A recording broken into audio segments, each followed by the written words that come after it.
여러분 안녕하십니까? 정병렬 선생님의 재정학 연습 이번 시간에는 챕터 11장 최적과세론 중에서요 소득세의 최적과세 한번 살펴보도록 하겠습니다.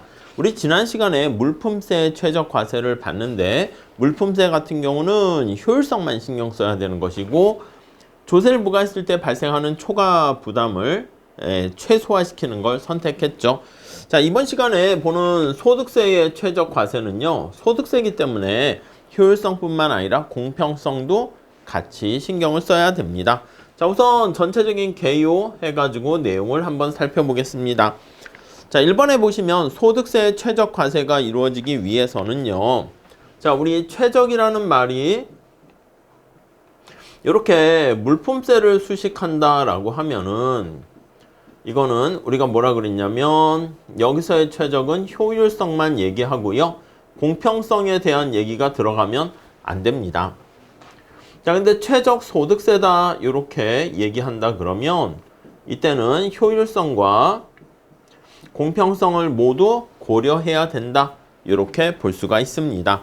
자, 이럴 때 만약에 효율성 측면에서 본다 그러면 초과 부담을 최소화시키는 거지. 그래서 가능한 한 미니마이즈 초과 부담 이렇게 되는 거 알 수가 있고요.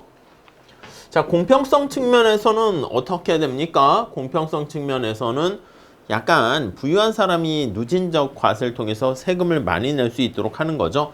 그래서 적정한 차등 과세가 바람직하다 이렇게 얘기를 할 수가 있습니다. 오케이? 네, 2번 볼게요. 물품세는 재화에 대해서 부과되기 때문에 공평성은 얘기하기가 어렵다. 그게 이제 나와 있고요. 근데 소득세에서는 효율성과 공평성을 둘 다 신경 쓸 수 있기 때문에 밸런스를 어떻게 잘 맞추는가 이게 중요하다라고 생각하시면 되겠습니다. 오케이? 다음 3번 볼게요. 자, 문제는 공평성을 달성하기 위해서는 고소득자에게 높은 조세 부담을 부과해야 하는데 그렇다 보면 이게 고소득자에게 높은 세율을 부과해야 되는데 아니 높은 세율을 부과하게 되면은 당연히 초과 부담이 커지고 좀 뭔가 초과 부담을 줄이게 하기 위해서는 세율을 좀 낮춰줘야 되겠죠. 초과 부담을 낮추려면 한계 세율을 낮춰야 되는데 아니 그러면 공평성의 문제가 생기고 이 둘 간에 상충관계가 발생합니다. 4번 볼까요? 자, 둘 간에 발생하는 트레이드오프 관계를 어떻게 해결할 것인가? 여기에 초점을 맞추셔야 되겠죠. 오케이? 이해 가시겠죠? 자, 5번 보시면 최적소득세와 관련해서는요. 대표적으로 연구하는 학자가 누가 있냐면 멀리스라는 학자가 있습니다. 알아두시고요. 자, 최적 물품세에서는 램지, 콜렛 헤이그 이렇게 보시면 됐죠. 자, 최적 소득세와 관련해서는요. 선형, 그러니까 선형이라는 것은 직선이란 뜻이죠. 비선형 이렇게 둘로 나눌 수가 있습니다. 자, 여기서 먼저 최적 선형 리니어죠. 선형 소득세, 누진 소득세. 네, 이렇게 한번 살펴보도록 하겠습니다.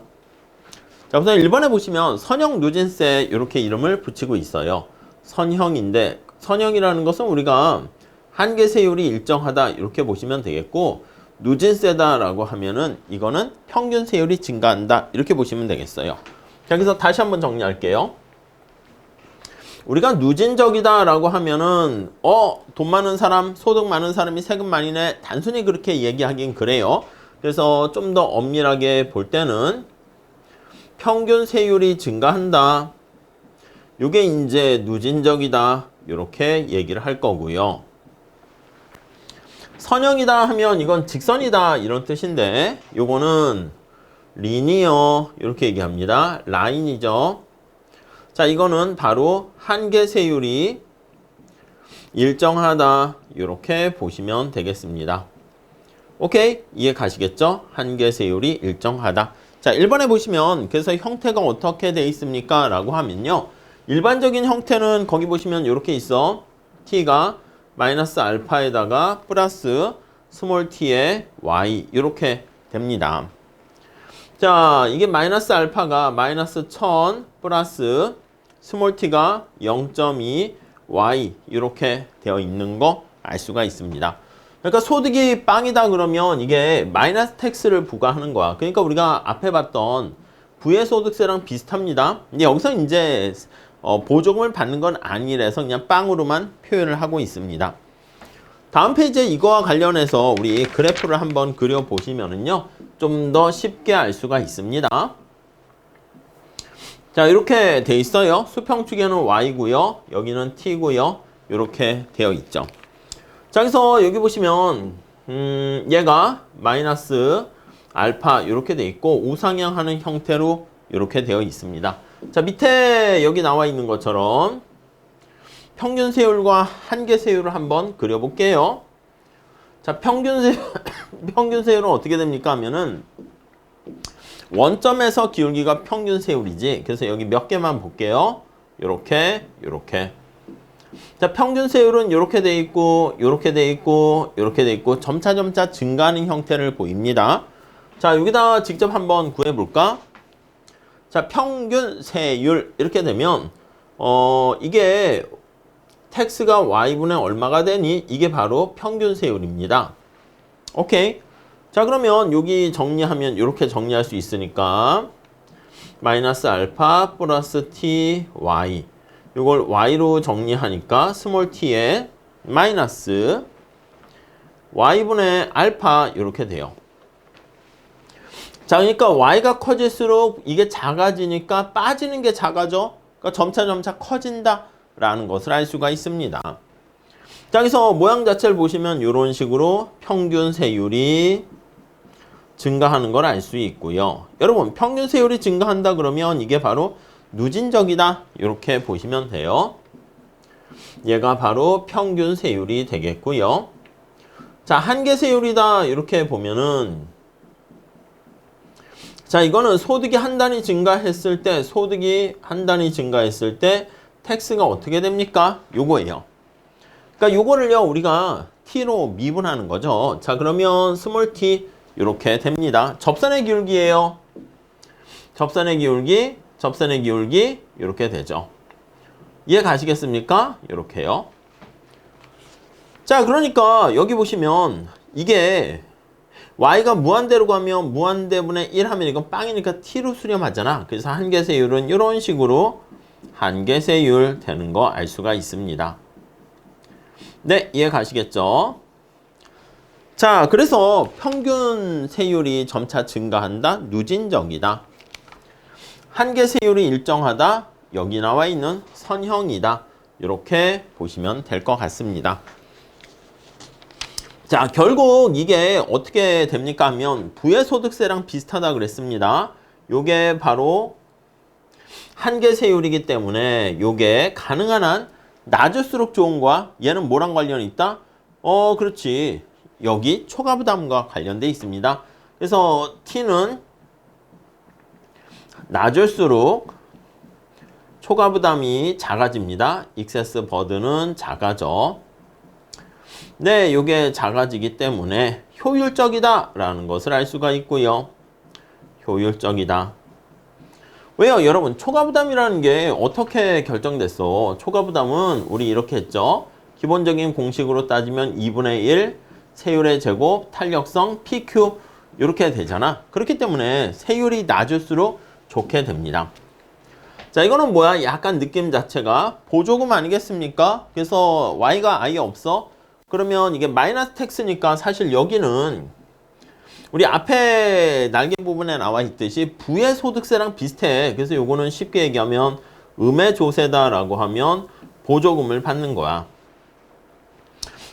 되게 재미난 게 선형으로 유지하는데 누진적인 특성도 같이 보여줘요. 자, 그래서 이거는 마이너스 텍스를 나타내는 이 부분은 바로 보조금을 의미하고 보조금으로 공평성을 뜻한다. 이렇게 보시면 되겠습니다. 오케이? 이해 가시겠죠? 자, 그래서 거기 보시면은요, 동그라미 4번에 보시면 선형 누진 소득세는 정액 보조금의 크기, 공평성과 관련된 것이고 한계 세율의 크기, 효율성과 관련된 것인데 이걸 어떻게 결정하는가가 문제입니다. 만약에 그래서 우리가 이게 상충관계라고 표현을 했잖아요. 아니 여러분 생각해봐. 보조금을 크게 만들려면 알파를 크게 만들어야 되는데 그러면 어떻게 됩니까? 세율을 높여야 되는 거지. 자, 여기다 한번 살짝 정리하면 공평성을 높이기 위해서는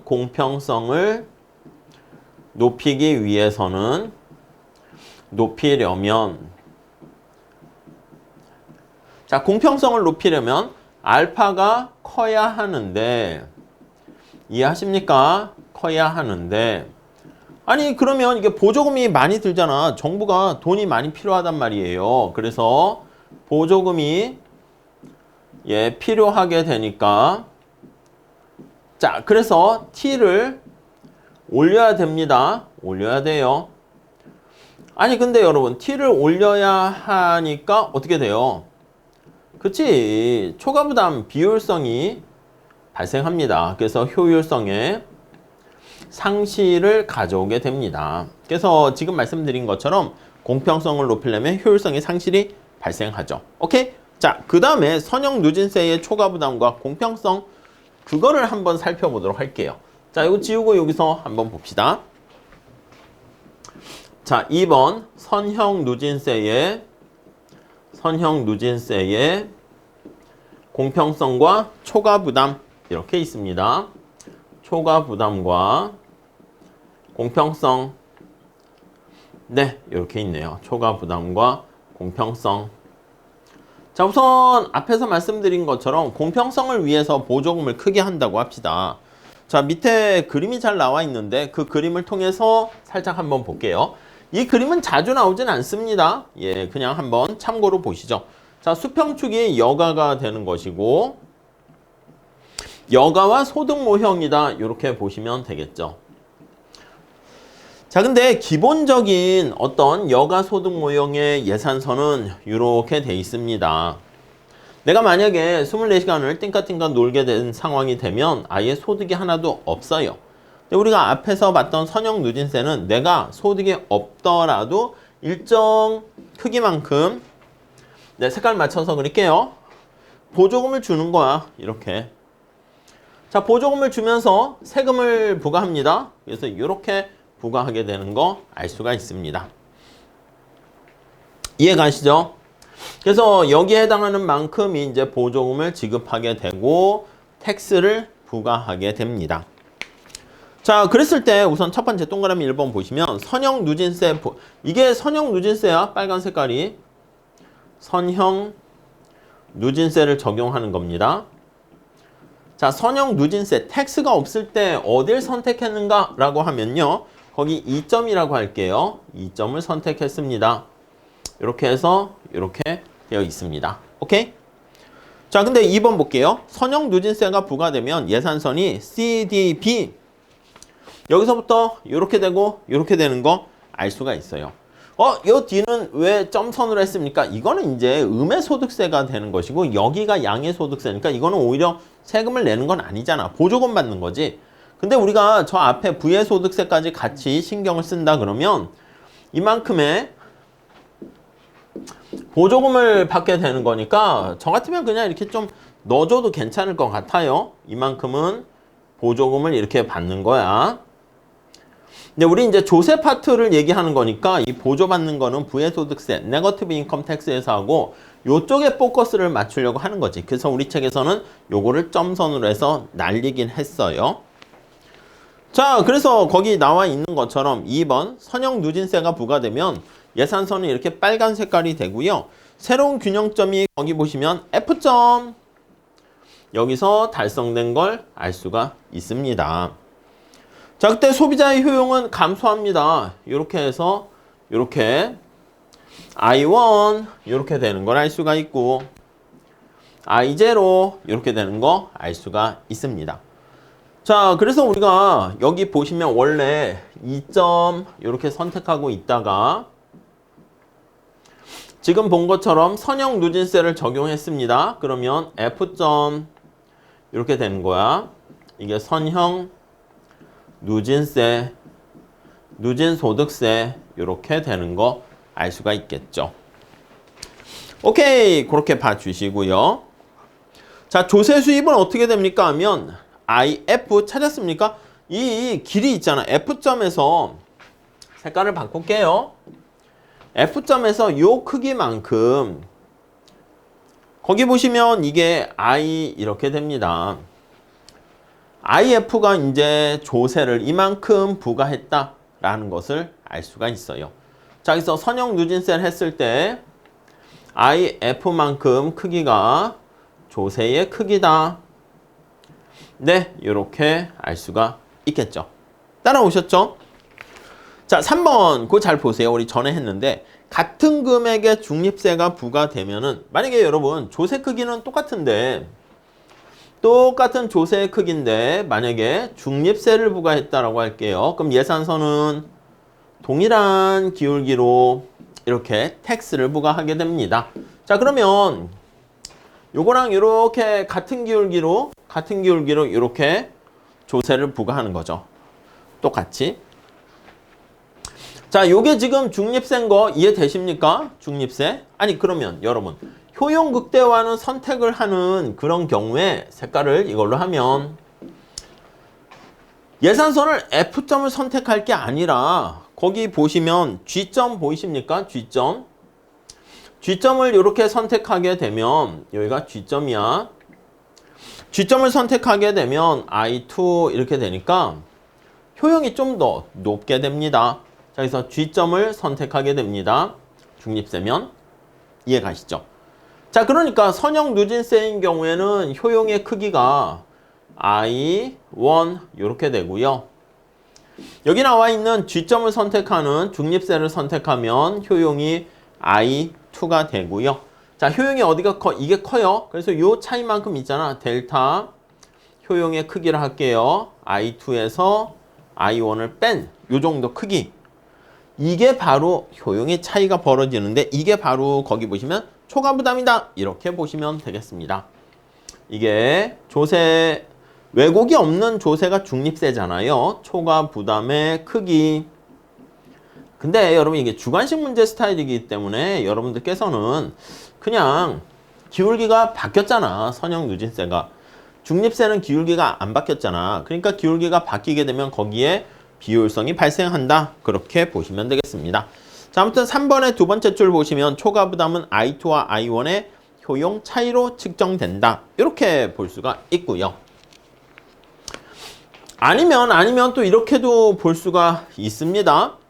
자, 거기 나와 있는 것처럼 소득이 IJ만큼만 감소하면 대등변화로도 측정할 수 있다는 거지. 그래서 약간 좀 지저분해지긴 하는데 한번 해볼게요. 자, 우리가 옛날엔 그림을 따로 그렸잖아. 이만큼의 조세 수입이 나오는 건데 여기와 동일한 효용을 유지하게끔 이렇게 소득을 부과한다. 이렇게 중립세, 기울기 바뀌지 않으면서 만약에 텍스를 부과하게 되면 여기를 선택할 수 있게 되는 거네요. 그러니까 이게 바로 조세 수입의 크기지. 자, 그래서 우리가 이걸로도 할 수 있어. 요 노란 색깔의 길이와 연두 색깔의 길이로 우리가 또 초과부담을 우리가 표현할 수도 있죠. 자, 이거는 우리 저 앞에 조세와 효율성에서 많이 얘기했어. 요 차이만큼이 초과부담의 크기다. 이렇게 얘기를 할 수가 있습니다. 이해 가시겠죠? 네, 그 정도 정리하시죠. 다음 페이지 가볼게요. 4번. 자, 이제 소득분배 공평성을 높이기 위해서 정액보조금의 크기를 더 올리기 위해서는, 그러니까 여기서 그냥 볼게요, 여러분. 여기 세로 할까요? 세로. 아니, 원래 이렇게 있었었는데 지금 상황에서 어떻게 되냐면 정액보조금이 이거야. 보조금 S라 할게. 그럼 텍스가 이런 식으로 됐어요. 너무 많이 꺾었나? 네, 그래서 한 이런 식으로 됐다는 걸 알 수 있어요. 근데 만약에 정액보조금을 더 크게 이렇게 했다라고 할게요. 그러면 세금을 더 많이 부과해야 되는 거 아니겠습니까? 그러면 우리가 앞에서 살펴본 것처럼 기울기가 더 많이 이렇게 바뀌게 됩니다. 자, 그래서 보조금을 증가시키려면 이 끝을 이렇게 올려줘야 되는데 올려주면 기울기가 확 변하게 되는 거 알 수 있기 때문에 세율이 그만큼 더 높아져야 되는 걸 알 수 있어요. 자, 그래서 5번 보세요. 한계 세율이 인상되면 초과 부담이 커지는 문제가 발생한다라고 보시면 되겠습니다. 자, 결국 우리가 보려고 하는 건 이 텍스를 부과할 때 마이너스 A로 돼 있죠. 알파로 할게요. 알파와 스몰 t의 y다 그러면 요 알파의 크기와 t의 크기, t가 효율성을 나타내는 한계 세율이고요. 알파가 바로 공평성을 나타내는 보조금이다. 그러니까 얘네 둘 간에 알파와 t를 선택해야 되는데 그 선택하는 과정에서 문제가 발생합니다. 오케이? 이해 가시죠? 여기서 말하는 문제는 상충관계가 발생한다. 이렇게 보시면 되겠습니다. 자, 그 다음에 이제 이거에 대해서 최적소득세에 대해서 스턴이라는 학자가 연구를 했습니다. 이게 이제 좀 복잡해요. 그래서 이걸 다 할 건 아니고요. 결과만 그냥 암기하시면 되겠습니다. 근데 이 결과가 우리 상식에 약간 직관과 부합합니다. 1번 볼까요? 스턴은 사람들이 여가와 소득에 대한 선호가 동일해. 단순화시키는 거죠. 소득과 여가 간의 대체 탄력성이 일정하다. 그러니까 소득과 여가의 대체 탄력성이 일정하다는 가정하에서 다음과 같은 요인에 의해서 최적 소득세율이 결정된다. 이렇게 했습니다. 언제 세율을 높일 것인가? 요걸 살펴보면 아니 당연히 우리 세율을 높인다. 앞에서 얘기한 것처럼 뭔가 보조금을 많이 마련해야 되는 공평성을 높이겠다 이 뜻이겠죠. 당연한 얘기야. 자, 점띵 첫 번째 빨간 색깔 볼게요. 공평에 대한 사회적 선호가 클수록 최적 한계 세율이 높다. 맞죠? 그 다음에 점띵 세 번째 볼게요. 공평성에 대한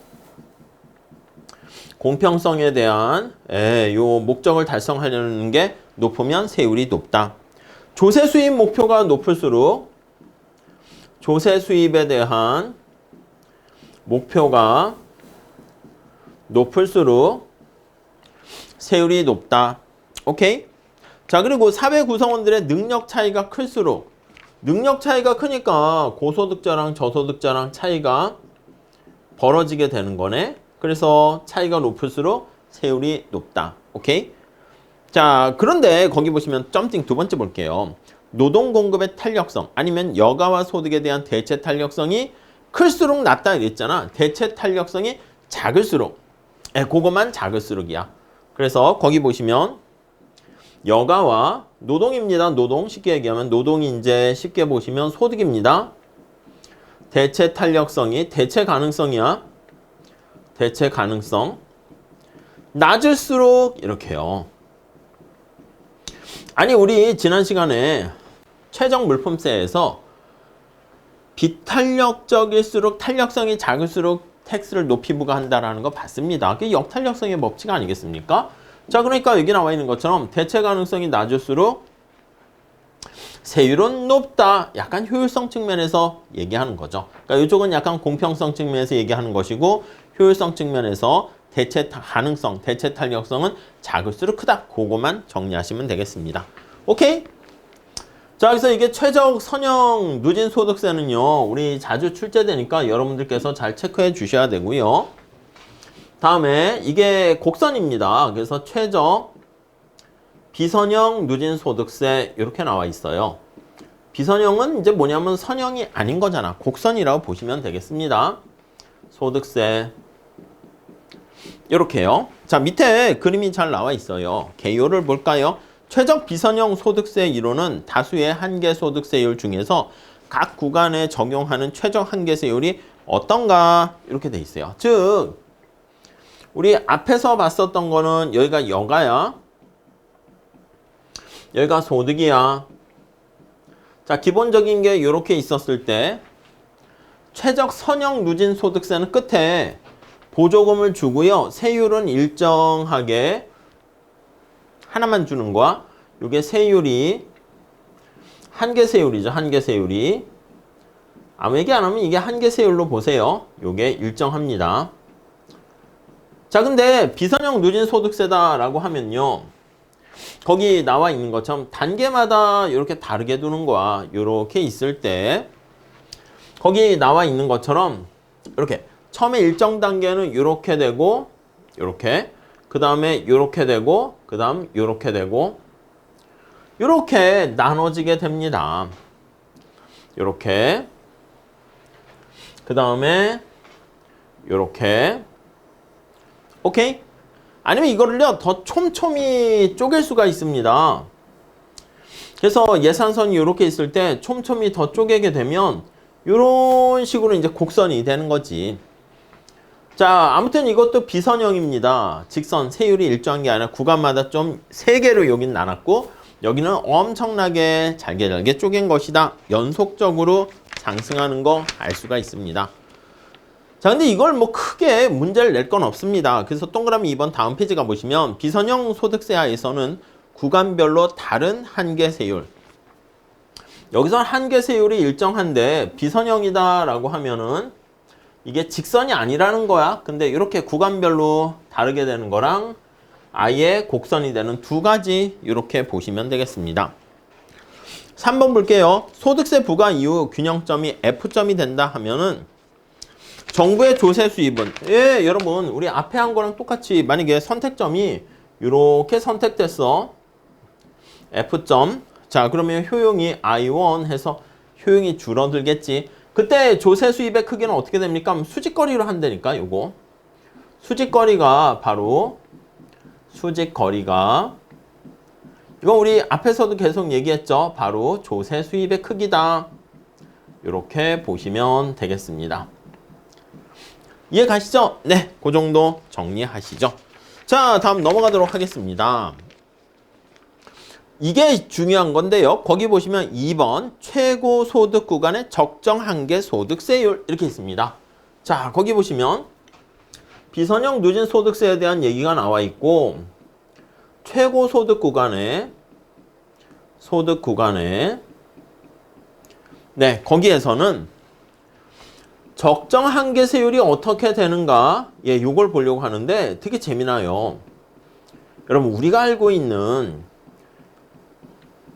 빌 게이츠라든가 옛날에 스티브 잡스나 일론 머스크라든가 이런 사람들, 삼성, 현대 회장 이런 분들은 돈이 어마어마하게 많잖아. 그리고 대부분 또 그런 분들은요 워커홀릭인 경우가 많아요.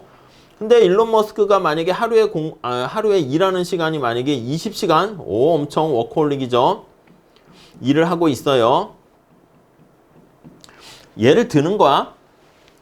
돈도 엄청 많아. 이 사람들한테 무슨 저기요 머스크 씨 주말에 나와서 일 좀 더 하실래요? 1시간 더 하실래요? 돈 좀 줄게요. 혹시 물어봐, 이 사람이 얼마나 더 줄 겁니까? 안 그래도 20시간 일을 하는데 시간당 1,000만 원 드릴게요. 그 얘기는 이 사람한테는 뭐야? 어차피 공짜로 그냥 와서 일해주세요. 이거랑 거의 비슷합니다. 알고 봤더니 소득이 많아가지고 세율 구간도 많아서 여기서부터 이렇게 여기는 텍스가 조금 떨어지는데 이게 고소득 구간이 여기 아니겠습니까? 고소득자에게 세금을 많이 부과한단 말이야. 그래서 만약에 시간당 5천만 원 드릴게요. 대신 거의 80% 세금 내서 거기서 4천만 원은 정부가 세금으로 가져가지고 1시간 일을 하면 1,000만 원 세후 소득을 주겠습니다. 일을 하겠어요? 안 하겠어요? 아, 됐어요. 저 안 할래요. 이러는 거지. 그러니까 이 사람들한테는 사실 어떻게 보면은 돈 줄게요. 일하세요. 그게 의미가 없는 거예요. 아, 지금 자꾸 무슨 얘기 하려고 하는 거야? 그러니까 재미난 게 이렇게 일론 머스크 같이 최고 소득 구간에 속한 사람들한테는요 세금을 더 때리는 게 중요한 게 아니라 사실 어떻게 보면 좀 인류 전체를 위해서는 이런 사람들은요 좀 잠을 안 자고 일을 더 해서 개인의 희생을 통해서 인류가 더 행복해지는 게 더 날 수 있어요. 이 사람도 그건 알고 있는데 적정한 한계세율이 빵으로 만드는 거야. 저기요 세금 부과 안 할 테니까 와서 일을 하실래요? 이러는 거야. 이해 가시죠? 아니 그렇다고 아예 세금을 안 부과한다는 게 아니라 우리가 이제 소득 단계별로 세금을 부과하는 거 아니겠습니까? 그래서 이 사람이 만약에 소득을 부과해서 이렇게 효용 극대화 선택을 하고 있는데 책 거기 잘 나와 있어요. 아예 여기 F점에서부터 세금을 부과 안 하면 요거랑 예산선의 기울기가 똑같게 되는 거잖아. 그럼 이 사람 입장에서 어떻게 하냐면 효용을 더 증가시킬 수가 있게 된다고. 일을 더 한다고. 그래서 거기 책에 보면 이 G점 이렇게 되니까 오히려 여가에 대한 시간이 줄어들게 되면 노동을 더 많이 하게 됩니다. 약간 역설적이고 재밌지 않으세요? 그러니까 이런 사람들에게는 오히려 일을 더 시키는 게 인류 전체적으로는 해피해지는 것이고, 이 사람이 세금을 그냥 추가적인 소득 증가에 세금을 부과하지 않는다는 거야. 이해 가시죠? 그렇다고 딴 사람들이 피해보는 건 아닙니다. 자, 그래서 거기 보시면 1번 볼게요. 기본적으로 누진 소득세 하에서는 소득이 더 올라가면 세금이 더 높아지는 게, 한계세율이 높아지는 게 그게 일반적이고 정상적입니다. 자, 그런데 2번에 별표하세요. 이렇게 비선형 누진 소득세 있잖아. 선형이 아닙니다. 비선형 누진 소득세 하에서는, 소득세에서는, 네, 거기 나와 있는 것처럼 연구의 공통적인 결과만 그냥 보시면 되고, 은근히 근데 자주 나와요. 최고 소득 구간에서는 추가적인 적정 한계 세율이 빵 이렇게 되는 게 최적이다. 이렇게 나와 있습니다. 자, 그래서 그 그림이 거기 3번, 4번에 대한 설명이 있어요. 자, 지금 비선형 누진 소득세에서 F에서 효용을 누리고 있는데, 이렇게 한계 세율을 빵으로 만들게 되면 선택점이 F에서 G를 선택하게 됩니다. G로 이동하고 이행하여 효용은 어떻게 됩니까? 효용은 증가하네. 이해 가시겠습니까? 자, 그래서 거기 보시면 5번 최고 소득 구간에 있는 사람한테 한계 세율이 제로가 되면 조세 수입은 이전과 똑같아요. 근데 최고 소득자의 효용 수준은 증가합니다. 이해 가시죠? 자, 그래서 6번 한계 세율이 비록 제로로 낮아지더라도 뭐 조세 수입이 확 주는 것도 아니고 이만큼 그대로잖아. 여기 F점을 중심으로 해서 이렇게 돼버렸으니까 선택점은 이렇게 달라졌는데 조세 수입은 똑같이 유지하게 되고, 그래서 다른 사람한테 피해를 주는 건 아니기 때문에 파레토 개선이다, 이렇게 얘기할 수가 있습니다.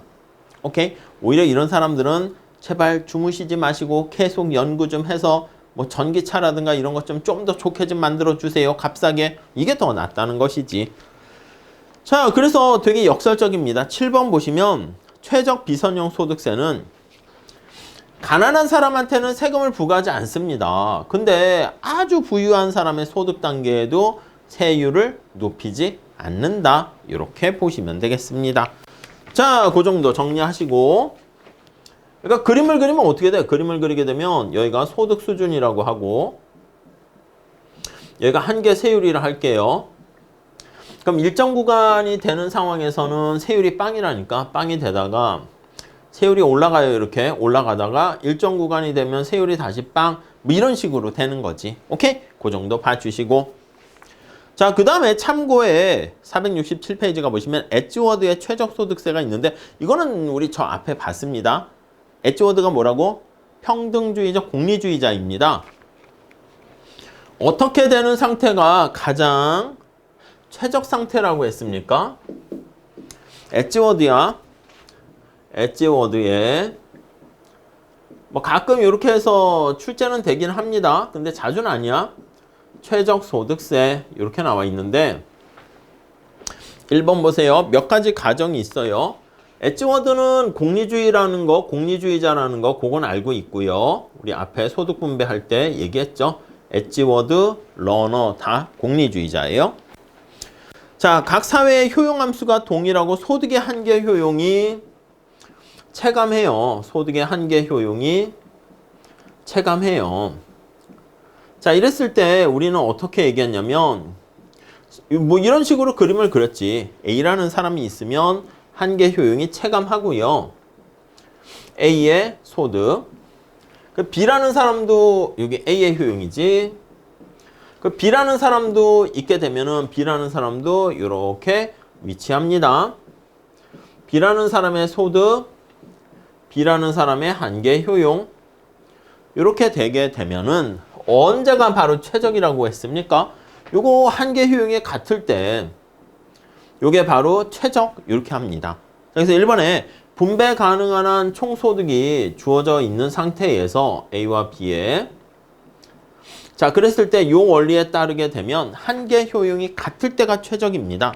자, 그 내용 설명이 거기 쭉 나와 있는데 결국 효용함수가 똑같았을 때 세후 소득이 같아져야 돼요. 그래서 두 사람의 한계 효용이 같아질 때 이거 일대의 소득이 최적 소득, 그러니까 완전 균등 상태가 되는 거지. 결국 뭐냐면 결론만 잘 보세요. 결론 보시면 각 개인의 납세액은 어떻게 된다? 예, 거기 4번, 3번 세후 효용이 똑같아야 됩니다. 자, 그러니까 전부 다 똑같은 세금을 내야 된다. 이렇게 보시면 되겠어요. 근데 이제 거기 보시면 한계가 뭐 여러 가지 소득이 주어져 있는 게 뭐 그렇다 뭐 등등등 얘기하는데, 그리고 뭐 세금을 너무 많이 거두게 되면 일할 맛이 줄어든다 뭐 이렇게 나와 있는데 참고로 보시면 되겠어요. 그래서 엣지워드의 최적 소득세 나와 있는데 그 공리주의 할 때 그걸로 대체하시면 되겠습니다.